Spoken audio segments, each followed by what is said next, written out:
Beyond the buzzer, inside the game, this is Sports IQ with Larry Smith.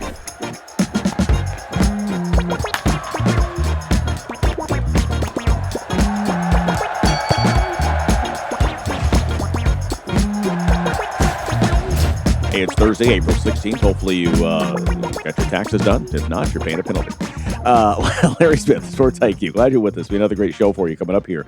Again, we're touching on a few NHL teams as we get ready for the playoffs, and we've got that to come up in a few minutes here. Conor McGahey joining us, talking about the Colorado Avalanche. They win the President's Cup. Boy, what a season they had out there in Denver. We'll talk more about that. Get a little puck for you. Also, the Atlanta Braves, what are they doing? Chad Bishop right now, our friend of the Atlanta Journal-Constitution, talking about the Braves season. Year one without Brian Snitker at the helm. Some changes there in Atlanta. They're in the Cobb County Braves, if you will. And so we'll have that conversation as well. A couple of headlines for you. Are there any more superlatives that we can put on Steph Curry's career? Here was a kid who was ignored by big-time programs, went to Davidson, turned himself into a first-round draft pick, and then all he did once he got to the NBA is change how the game is played. The barrage of NBA threes we see today, that's because of Curry. The small ball lineups we see today, Curry. Game being played from outside in instead of inside out, that's Curry. And last night, another example of why Steph Curry is who he is. Warriors taking on the Clippers in the 9-10 playoff game, right? The play-in game, loser, Caesar season end. The Clippers, a 13-point lead in the fourth quarter, but the fourth belongs to Steph and the Warriors. Steph, 27 points after halftime, 7 3-pointers in the game, along with 4 threes from Al Horford. The ageless wonder, the Warriors able to come from behind and take the 126-121 win. Golden State finishing on a 16-6 run, holding Kawhi Leonard scoreless in the fourth until the final 16 seconds. So up next for the ageless wonder, both of them, Horford and Curry, and the rest of the Warriors, a date Friday night with Phoenix. The reward for that is a date with Oklahoma City in the first round of the playoffs as the 8th seed. It's like winning the lottery and finding out the jackpot is a handful of past due bills from your neighbor that you have to pay, In the East, the Sixers beat the Magic and secure the 7th seed and a date with the Celtics. It's the most played NBA playoff matchup in the NBA. 23rd meeting between these two teams. A few past notes, it was Boston who overcame a 3-1 deficit, but Boston rallied with a 2-point win in Game 5, 2-point win in Game 6, 1-point victory in Game 7 for that series victory. The next year, it was Boston and Philly again for the right to go to the NBA Finals. Following the 81 heartbreak, Philadelphia won a decisive Game 7 in Boston. The series famous for Philly winning on the road and hearing Celtics fans chant, "Beat LA" for the first time. In case you're wondering, in his fabled career, Sixer Hall of Famer Wilt Chamberlain 1-3 against Boston in the playoffs, with Philly winning just once back in 1967. That was when Philly won the NBA title. All-time Boston 15-7 in playoff series against the Celtics. Great long-time rivalry there by a couple of the older NBA teams, and we'll see that again here in the next round. All right, producer Tony's with our first guest. Well, thanks so much, Larry. And yeah, playoffs are looming. The NHL playoffs are such a great time. It is one of the most exciting thing in sports. It's 7-game grinds, 4 different series. If you make it to the Cup Finals, it's like a season inside of a season once it gets going. Today, we are lucky enough to be joined by Conor McGahey. He is the radio play-by-play voice of the Colorado Avalanche, the best team in the West and in the league. Conor, thank you so much for joining us today. Tony, I believe the word was unlucky and not lucky. Unlucky is the word you were searching for. So we appreciate you taking some time and talking to us. Conor, there's one thing, and I know this is probably not something Avalanche folks want to talk about, but the President's Trophy has been an albatross around teams' necks for the past since 2012, 2013, when the Blackhawks won it in the strike-shortened season. You want to go back to find somebody who won the Presidents and won the Cup in a regular full-length season. You got to go back even farther to the Wings back in 07 and 08. Any worries among Avalanche fans? Anybody clutching their pearls going, oh, God, why did we have to have such a great regular season? We have no pearls, and if we did, I don't think we would be clutching them.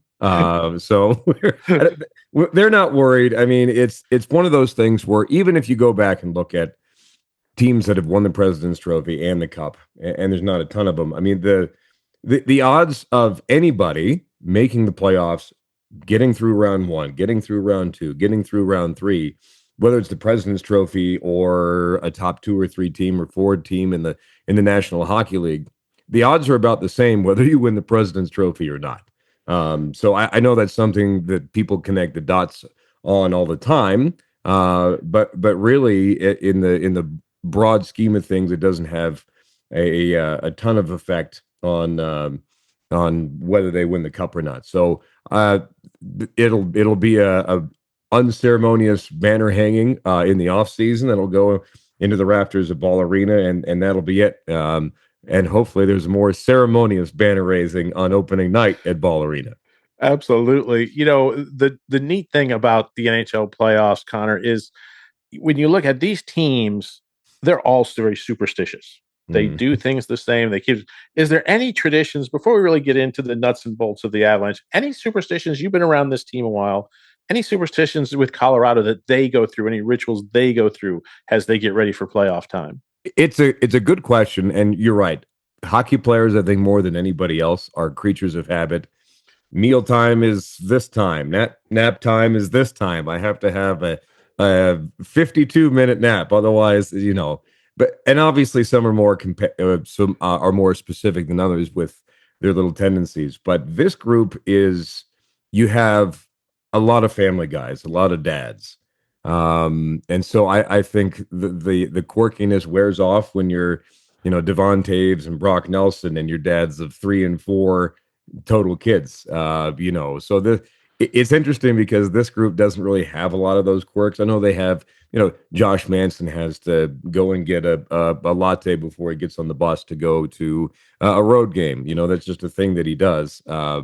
Brent Burns loves his coffee, but it's not to the point where, well, if that doesn't happen for whatever reason, then it's all out the window, and it's Jobu's locker in Major League. You know what I mean? So it's they exist, but they're not imperative, and something like that wouldn't derail what this team has done and is supposed to do, because that's not lost on anybody. They know that this is one of the best rosters probably assembled in a decade in the National Hockey League. They know that it's been put together with one purpose, and the pressure is on, and I don't think anything can detract from that.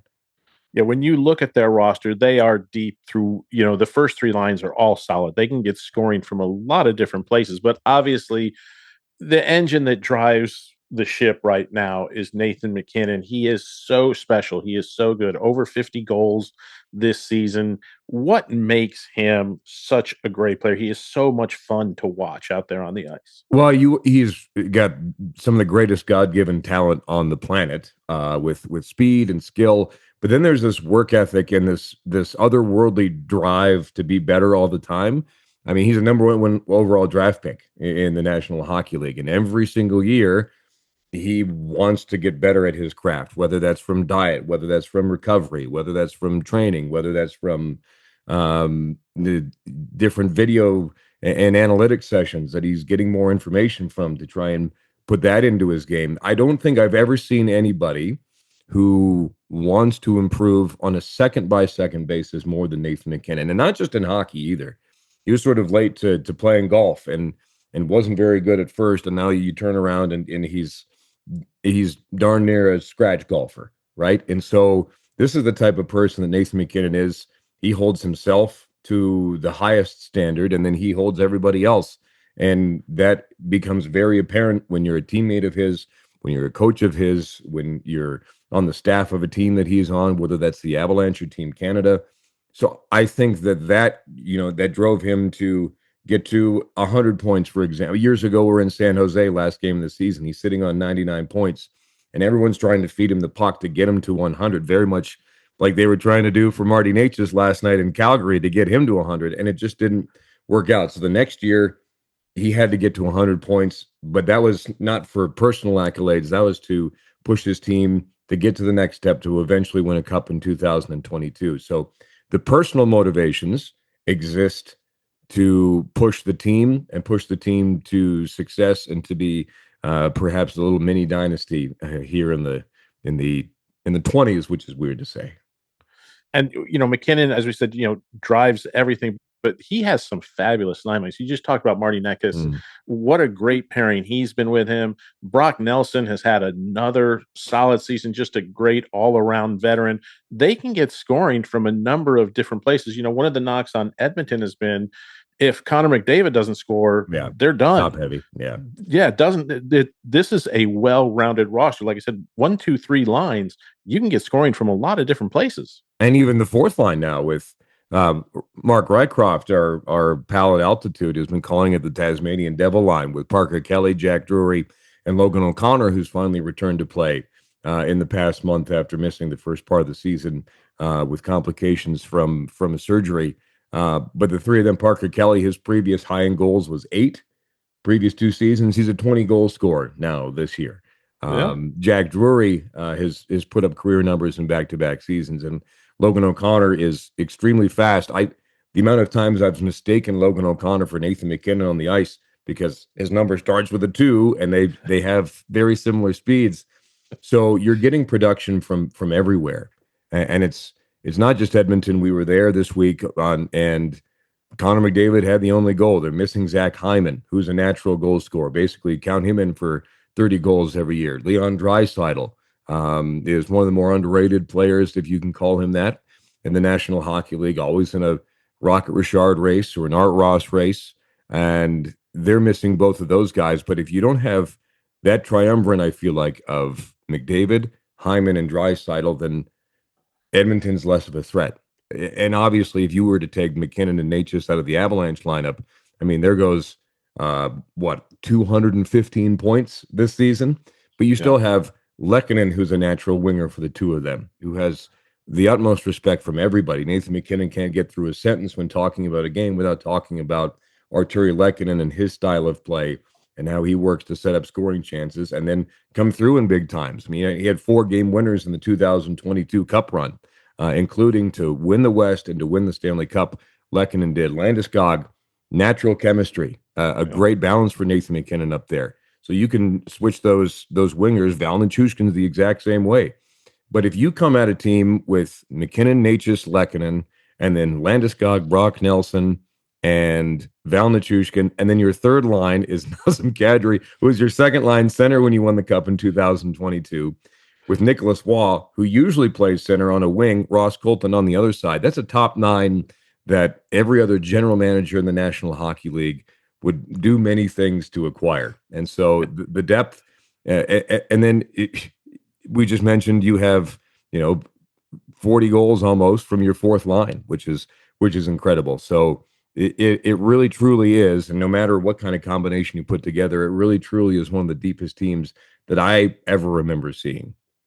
And they're also stout across that blue line. Cale Makar is a true superstar in the league. And Brent Burns is like a wind-up doll. You just, put the key in September and let him go, and he goes all year long. He's getting a little long in the tooth, but he still performs every single night. How has that back line, really helped this offense turn defense into offense for the team? Well, it's been 6 years now where the Avalanche defensemen have led the NHL in points from the blue line.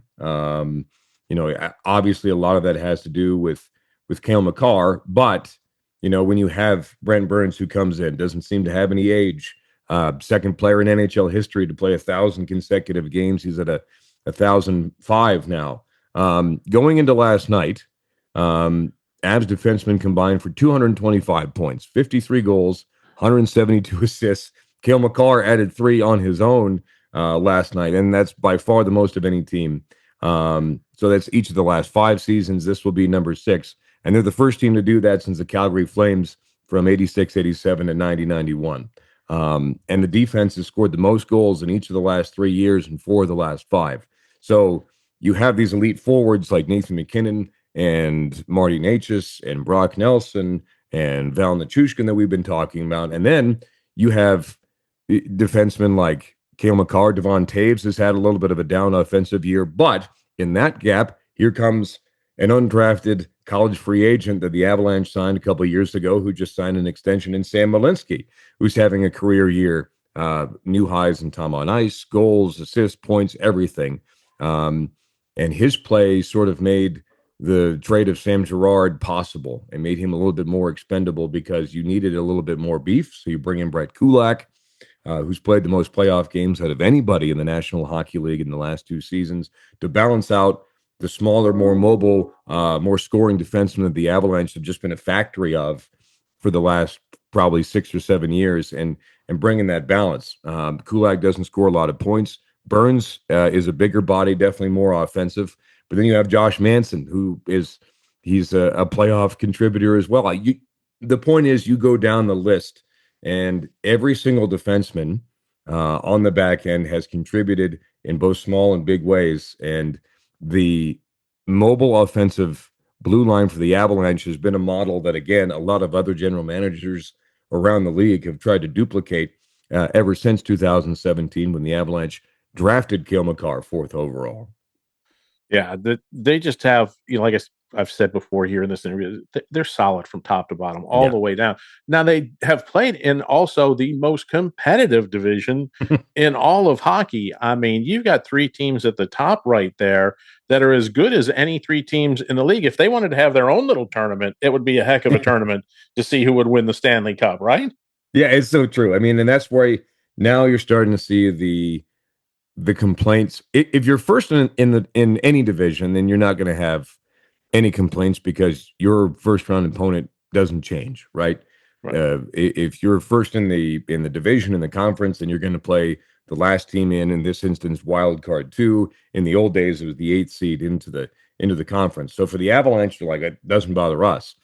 It gets a little complicated, obviously, in the first round for Dallas and Minnesota, because if you line it up as the Western Conference, the Avs are number 1, Dallas is number 2, Minnesota is number 3. So in the first round, you have 2 of the top 3 teams playing in a playoff series, and one is going to be eliminated. So that's where you start to see the complaints from both of those clubs, Dallas and Minnesota, because of the format. But if you look at 4 of the top 5 teams in the entire Western Conference, they're all from the Central Division: Colorado, Dallas, Minnesota, and Utah. And it shows how strong the Central is this year. And that really has been the case for a long time now. Conor McGahey called the Pacific Division the Pillow Division. And there's probably a little bit of truth to that, because if you put the Pacific Division in any other division in hockey, the East is an absolute meat grinder this year.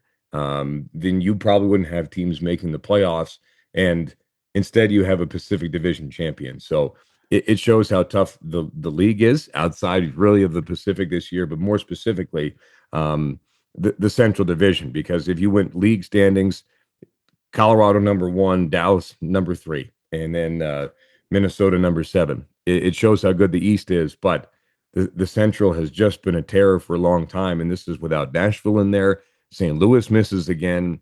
So there's a bunch of teams that have been powerhouses in the Central in the past that aren't this year, but they'll be back soon enough. So it's not going to get easier anytime soon. Absolutely. Well, Conor McGahey, he is the voice of the Colorado Avalanche on radio, handling play-by-play. He is going to have just the best 6 weeks, maybe 8, depending. I hope. Hopefully it's a nice long run. Hopefully it's a very successful run. Wish the Avalanche all the best, Conor. Enjoy. Hopefully we'll get a chance to talk to you again as the playoffs continue. Hey, you call anytime. I'll answer. We appreciate it. Conor McGahey, again, voice of the Colorado Avalanche on radio, giving us some insight into the Avalanche as we get ready for the NHL playoffs. We're going to take a quick break, but Sports IQ returns after this. Those old golf clubs sitting in your garage right now, there's a good chance they're worth real money. That driver you replaced, those irons you upgraded, even that putter collecting dust. Golf Roots lets you trade them in for cash or credit toward your next set. And right now, Sports IQ listeners get exclusive offers. Take $20 off any order over $100 with code SIQSALE, or get a 15% bonus on your trade-in value with code SIQ TRADE-IN. That means the clubs in your garage could be worth even more. Golf Roots is on a mission to make golf more accessible, offering high-quality, pre-owned name brand clubs for every skill level. And if you're just starting out, the Just the Roots starter set is one of the most affordable ways to begin, with full trade-in credit when you're ready to upgrade. So don't let your old gear sit there losing value. Go to golfroots.com and see how you can start or upgrade your golf journey today. Use code SIQ SALE for $20 off or SIQ trade-in for 15% extra when you trade in your old clubs. That's golfroots.com. Golf Roots. Upgrade smarter. Are you paying too much for term life insurance? There's a tremendous price war among the major term life companies. Rates have dropped dramatically in the past few years. For example, a man age 45 non-tobacco user, $1 million of coverage is only $75 per month, level for the next 10 years. Or a man age 50 non-tobacco user can buy $500,000 of coverage for a monthly premium of only $110. Guaranteed not to change for the next 20 years. That's right, level rates for 20 years. And if you're a smoker, we have great rates for you as well. At the Term Lifeline, we specialize in policies of $500,000 and above. So if you're looking for new or replacement term life insurance, call right now for a free quote. Rates and availability may vary by state. Sample rate quotes are based on preferred non-tobacco underwriting exam required to qualify. Call 855-826-7932. 855-826-7932. That's 855-826-7932. You're listening to Sports IQ with Larry Smith. Welcome back here to the show. Great to talk a little puck there, and we'll talk a little baseball here with Chad Bishop of the AJC. Speaking of, we're just shy of 20 games into the Major League Baseball season, and there's one team that maybe we should pay attention to. The Pittsburgh Pirates, and I know I just got your attention. But producer Tony, who is a baseball savant, I mean, I love baseball, but he is light years ahead of me. He looked this up, and it is a staggering stat. You can use this and impress your friends. The Pirates have not won a playoff series since they beat Baltimore to win the 1979 World Series. Folks, I was in grade school in 1979. I mean, we're pushing 50 years here. But this year, the Pirates off to an 11-7 start, tied atop the NL Central Division. We know all about Paul Skeens, but this year he's getting help in the rotation from Brandon Ashcraft, Mitch Keller, also Carmen Mudzinski. They all have sub-3 ERAs. That combined with the bullpen made from other teams' castoffs like Gregory Soto, Dennis Artan, Johan Ramirez. Now, they had the Pirates pitching a 3.25 ERA through those first 18 games. But the Pirates, who could not hit to save their lives last season, also getting some great hitting to start this campaign. Homegrown talents like Brian Reynolds and O'Neill Cruz have combined already for 8 homers and 18 RBI. And so far, other teams cast off. So Brandon Lowe and Ryan O'Hearn have been even better with the combined 10 long balls and 20 RBI. Through 18 games last year, Pittsburgh 6-12. They've been shut out 3 times, scored only 60 runs. This year, through 18 games, they've scored 88 runs. Major difference. Hey, speaking of the Orioles, how about the start for Jeremiah Jackson? Last year, Jackson played in 48 games, got 170 at-bats, produced 4 homers, 21 RBI. This year, having to start the season as the full-time shortstop while Jackson Holiday is injured, Jeremiah hitting .341, 5 homers, 14 runs batted in to help keep that Orioles offense afloat. And how about the start to the season for Jose Soriano, the Angels? You say you haven't heard of him? Well, yeah, because he plays for the Angels. So far, Soriano, 4-0, has given up only 9 hits in 27 innings. And get this, his earned run average is a sparkling 0.33. Jose Soriano. And let's not forget Andy Pages, the guy you remember who hit .063 in the World Series for the Dodgers. Well, Andy's backyard now. Look at him for a space pod because he leads the National League with a .409 average, 27 hits, 20 runs batted in. That also leads the National League. You want knowledge? The Sports IQ delivers, just like Andy does. All right, more baseball talk right now. Chad Bishop with the AJC talking Braves. Next on the Sports IQ. Do you want to save money on your next flight? Then pick up the phone and call. That's right, call. Because the best prices on airline tickets are not online. They're with SmartFares. See, SmartFares has special deals with the airlines. When they have unsold seats, they use SmartFares to fill them. So you get airline tickets at ridiculously low prices. They have access to great prices and discounts with over 500 different airlines, plus 300,000 hotels and rental car companies. Their prices are too low to publish online. The only way to learn more is make a free call. With the extra money you'll save, you can book another trip or treat yourself to dinner or shopping. So stop searching all of those travel sites to find the lowest price on your next trip. Let one of our SmartFares expert travel agents find the best prices for you. Call SmartFares today and get the best price on your next trip. You're locked in to Sports IQ with Larry Smith. 16th of April. Glad you're here still with us. By the way, it's my anniversary. Happy anniversary, Rita. She's still here. Hasn't left me. Thank God for that. No, love her to death. All right, let's get to producer Tony, who's with our next guest. Well, Larry, thanks so much. And, baseball season's still in its infancy, less than a month in, but always exciting to catch up with some baseball reporters around the nation. One is an old friend of the show. You remember we've talked to Chad Bishop before, usually about Georgia Tech. Well, Chad has a new gig. Chad is now the Atlanta Braves beat reporter for the AJC. Chad, thanks so much for taking some time and joining us today. Oh, yeah, absolutely. No problem. Thank you for having me. So let's talk about the young season and the Braves. In spring training, it looked like things might get off to kind of a rocky start because, once again, a lot of the pitching staff, a lot of the starting pitchers were headed to the injured list, stayed on the injured list, hadn't been able to come back. But this is a team that so far is getting off to a good start, and the pitching has been solid. It's wild, right? And for context, let's go back to like November, December when Braves GM Alex Anthopoulos publicly made it a point. We're going to add some starting pitching. And then as the winter went on, the Braves didn't do that. And Alex Anthopoulos' argument was, well, hey, he looks up and he's got Chris Sale and he's got Spencer Strider and a healthy Reynaldo Lopez and a healthy Bryce Elder and Grant Holmes. And he's thinking, you know what, we're going to be okay. But then you get to spring training and Spencer Schwellenbach's elbow blows out. Waldrop's elbow blow. That's a prospect the Braves are really high on. Joey Wentz tears his ACL about a week or two into spring training. And it's almost like, well, this is going to come back to haunt the Braves. But I mean, lo and behold, like you said, almost 3 weeks into the season, and they have assembled one of the best staffs numbers wise in Major League Baseball. And that's with Chris Sale getting shelled in one outing. That's with Spencer Strider having a strained oblique and not pitching at all. So they have been really fortunate in their starting pitching, and it's led them to first place in the NL East. Again, it's early, but it's really been a godsend for this Braves team to see these pitchers perform the way they have. And, it was one of those things. I remember when the Braves picked up Chris Sale, and I thought, oh, man, this is a desperation move. This guy might never be the pitcher he once was. But he has come back. He has had some great years here in Atlanta. He's won a Cy Young here in Atlanta. And I think more than that, maybe you can talk to this a little bit.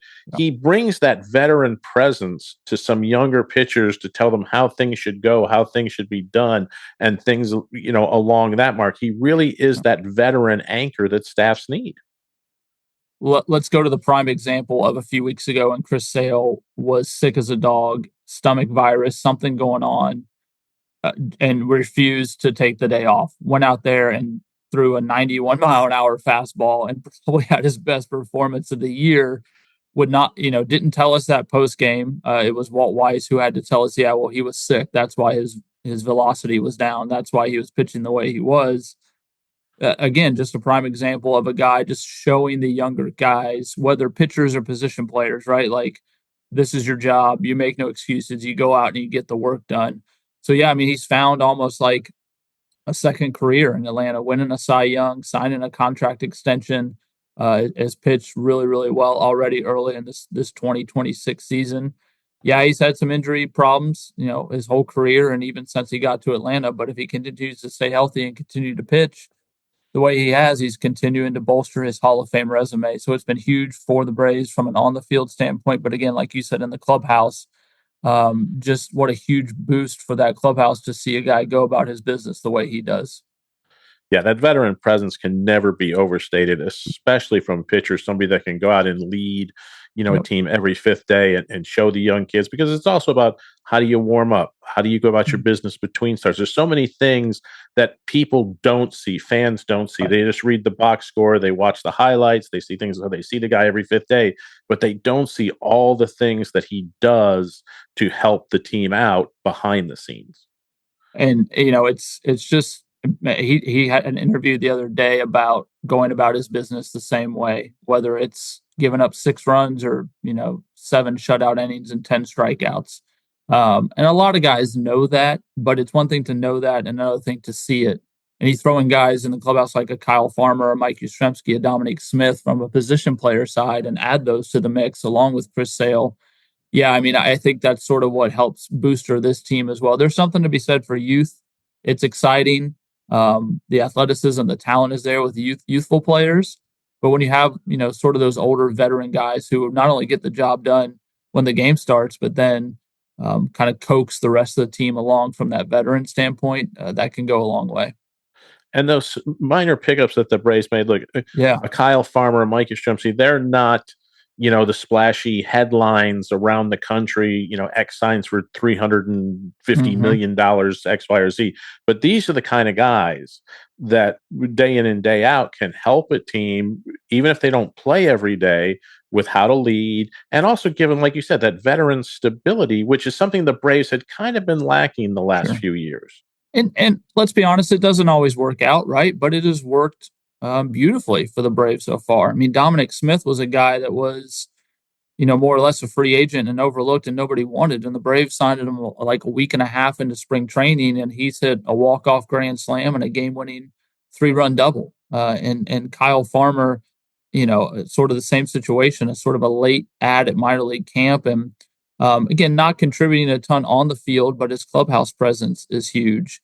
And Mike Yastrzemski, signs a 2-year deal with the Braves. Has had some good numbers with the Giants in the past and really found something in his swing with Kansas City last year. And adding those type of guys to the mix, because you have the young talent of Ronald Acuna, Ozzie Albies, Matt Olson, Austin Riley, Drake Baldwin, right? But Jonah Heim is another guy. Again, he's not going to put up all-star numbers, but to see what he does behind the plate, to see how he handles a pitching staff, to know that he's won a World Series, those are huge pickups from a chemistry standpoint. And again, so far it's working perfectly for this Braves team. And I think the Braves have helped to show, look, we see it all the time in all sports, but especially in baseball, where teams with a lot of money can really pay to have, all-stars at every position. And we've seen it with the Dodgers. You see it with the Yankees. They go out and get the big names all the time. Atlanta, because of their constraints, because the people that own them don't want to have that big of a budget, they don't want to pay that luxury tax, have played in a different ballpark. But yet they've been very successful in that ballpark. They've won a World Series in the recent past, and they continue to field competitive teams by finding ways to fill in gaps and bring along younger players. That's what professional sports is all about, right? For most teams, right? It's like, the Braves are certainly not a small market team, but by no means are they the Dodgers, Yankees, Blue Jays, right? Like you said, Red Sox. I mean, they can pay their guys, but they're going to have to find some other pieces that fit. So I think there's something to be said for what the front office has done, not only this year, but the last few years. You go back to that World Series run, you go back to the 23 team that was putting up monster offensive numbers.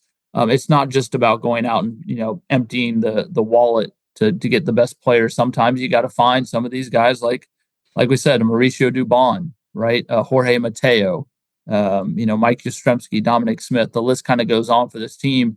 And if everybody stays healthy and sort of gels together, that's going to create a great ball club for you. And that's what's happened so far, right? 3 weeks into this Braves season. And I would expect that to continue, right? I mean, there's going to be guys that get hurt. There's going to be guys that return from injury. We're going to take roster spots from other guys, and that's going to be the development of this team to watch over the summer.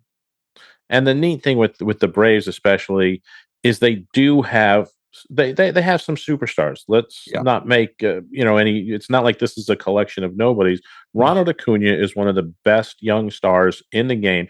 despite having some knee problems in the past, he rehabs hard. He comes back and most times looks even better than ever. And he just continues to go out and put numbers up day in and day out. Yeah, and everybody's expecting Ronald to have an MVP caliber type season. Now he's off to a little bit of a slow start. Maybe that's because he had to go play in the World Baseball Classic. Maybe that's because, there was some concern over past injuries. But that's what's should give Braves fans lots of hope is this team as we sit here and talk today, 11-7, first in the NL East, and Ronald Acuna hasn't really gotten going yet. He's drawn a lot of walks. There's been some singles. He's played good defense. But, man, that guy gets going, being fully healthy as he is. I mean, that could take this team to the next level. And one of those, you hear the phrase, right, scratching the surface, right? I don't know if Ronald Acuna is there. He's probably a little bit higher than that, but still such a long way to go in his baseball career.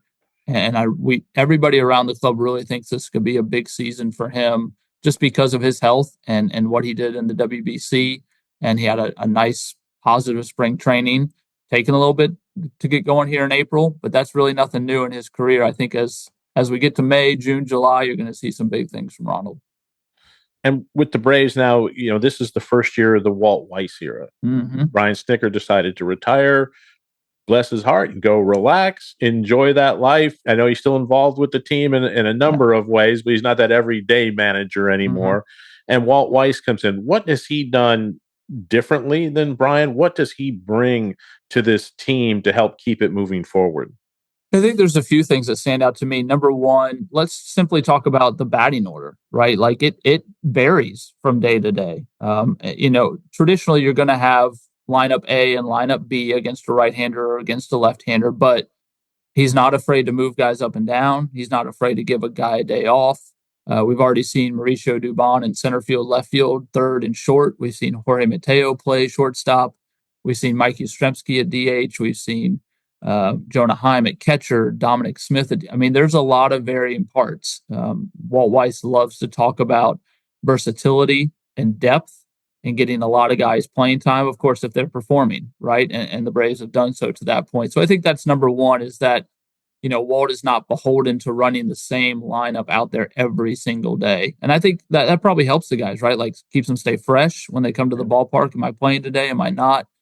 I could really use a day off, things like that. Number two, Walt's huge on base running. Now, it really hasn't come to fruition yet, but I think over time you're going to see a team that likes to run a little bit more, and that's not just simply stealing bases. That's going first to third. That's scoring from second. That's tagging up on maybe shallower, putting pressure on the defense, right, on the base pass. I think that's going to be a big part of Weiss's teams in the future. And then three, the way he's gone to battle for his team so far. We all know about the fight that Ronaldo Lopez and Jorge Soler had out in Anaheim. But the viral moment was Walt Weiss going out there and tackling Jorge Soler. And, there's all sorts of stories coming out about how the team responded to that moment. And like, all right, we knew this guy had our back, but now we really know that this guy has our back.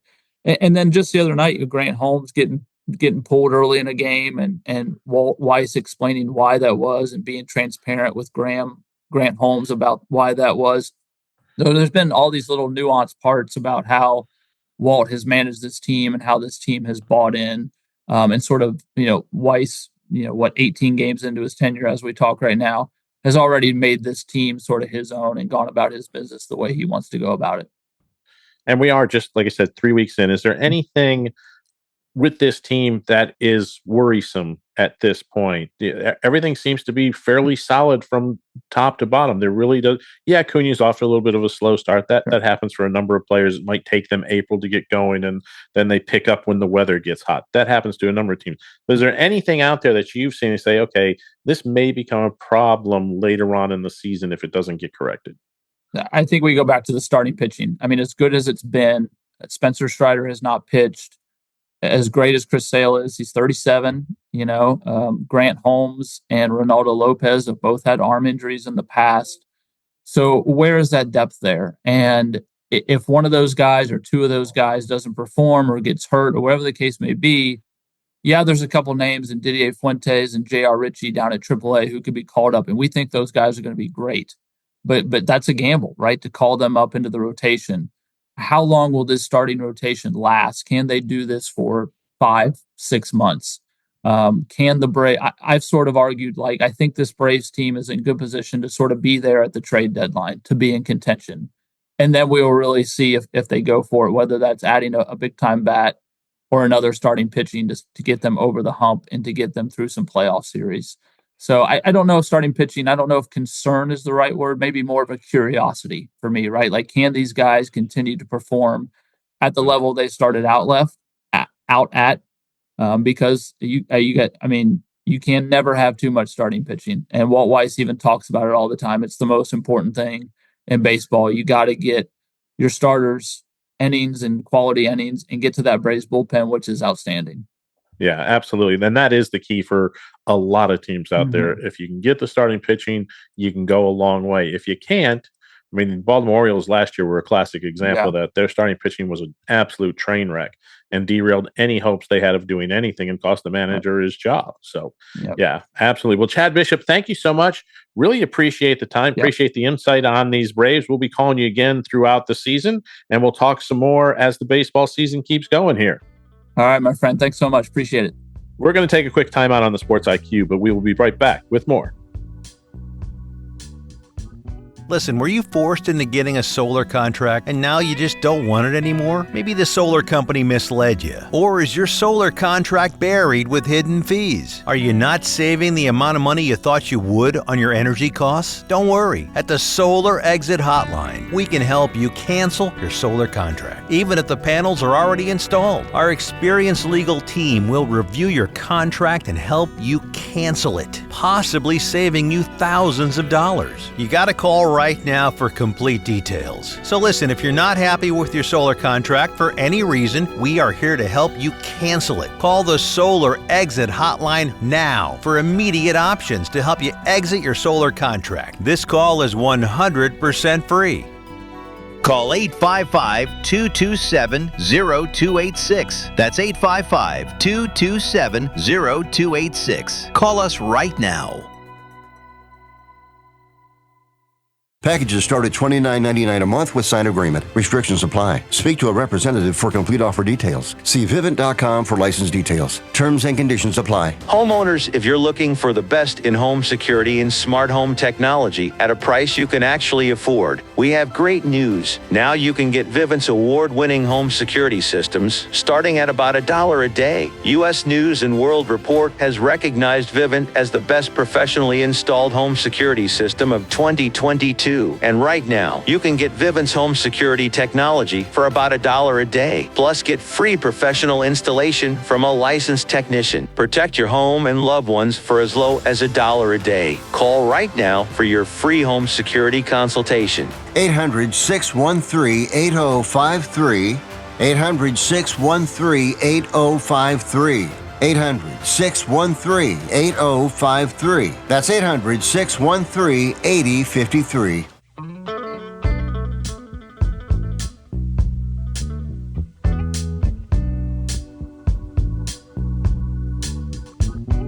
Great stuff there. Glad you're here still with us. Producer Tony joining us now as we talk a little. Let's talk NBA play-in. You know, we've mentioned before that I love the play-in concept because it does. Again, it keeps some additional fan bases in play.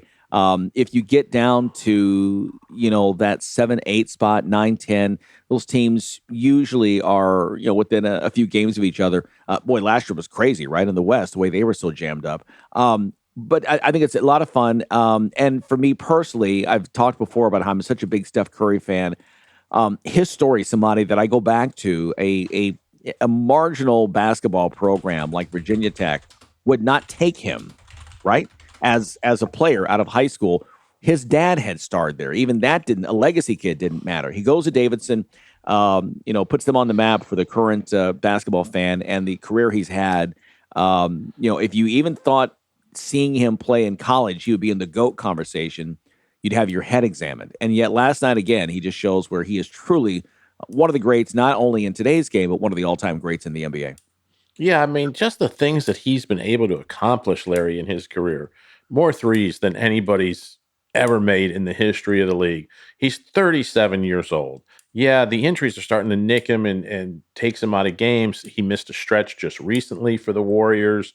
They kind of hurt their playoff chances, but they managed to squeak into that 10th spot. And he's keeping them literally afloat right now with his shooting. And the guy can still shoot. He had a couple of step backs last night that were over guys 4 and 5 inches taller than him. Yeah. That he just sank right in their face. I mean, he does things you've never seen before on the game. He's changed the game in a way we haven't seen really since Wilt came along and changed it to a power inside game. He changed it to an outside shooting game. Yeah. You now got teams putting up 40, 50 threes in a game. Yeah. Look, 15, 20 years ago, that was unheard of. If you said, well, I'm going to build a roster and we're going to take 45, 50 threes a game, you get laughed out of the league. Yeah. Not anymore. Yeah. And it's gone down to the college game now. I mean, look at how many, colleges, that's a big deal that, guys, like you said, instead of the traditional, let's put a guy on the block and then, run some picks. I mean, it's all about the pick and roll up top and the 3 shot and the stretch 4s, the stretch 5s. I mean, all of that. You're right. And a lot of that goes back to him and what he's done. And look, this is a franchise that if you take Steph off this team, they're a losing team in the lottery every year. Oh, I mean, no doubt. That's the difference he makes even today. Yeah, there's no doubt about that. They're in the play-in game. No, they're looking to be like team 1, 2, or 3 in the lottery at this point. And the neat thing about last night, Larry, I don't think a lot of folks might realize this, but because the Clippers lost that play-in game, now their lottery pick goes to OKC. So not only does Steph have a chance now to play OKC in the playoffs, he helped OKC for next year by helping to ensure that the Clippers lottery pick went to OKC. I mean, fans in Oklahoma, send some gift cards to Steph's way for making sure you picked up that draft pick for this year. Not that you need any more players at this point, Right. but hey, just to be nice, just to be friendly. Yeah, exactly. So we know you're rich, but here, be rich. Right. That's, it's like you or me going up to Elon Musk and go, look, here's $100 just for being, you, because in case you don't have enough, in case the 18 trillion you have isn't enough, here's another 100. Right, exactly. Meanwhile, the other team really to kind of watch, we were talking before, I know you're really impressed with the rookie for Philadelphia. Here's a team that, had some, injuries. I mean, Joel Embiid just is never healthy, it feels like. But this kid from Baylor is a real baller and may wind up being the real steal of the draft as we get a few years down the line and look back at the 2025 draft. Yeah, when you look at how many games Embiid has missed this year, the fact that the Sixers are still alive in these playoffs and the fact that they're going to play the Celtics coming up here is a miracle. VJ Edgecombe, I know everybody has been looking at Con Knipple and Cooper Flagg, and that's our race for the league MVP, and I get that. That's all good. They both have had tremendous seasons. But if you are sleeping on VJ Edgecombe and what he's accomplished in the NBA as a rookie, you're not much of an NBA fan. The kid has been fantastic. He's been put in some tough situations. He's had to defend some tougher players, bigger guys than he is. He works hard every night, shoots the ball pretty well, rebounds really well, plays solid defense.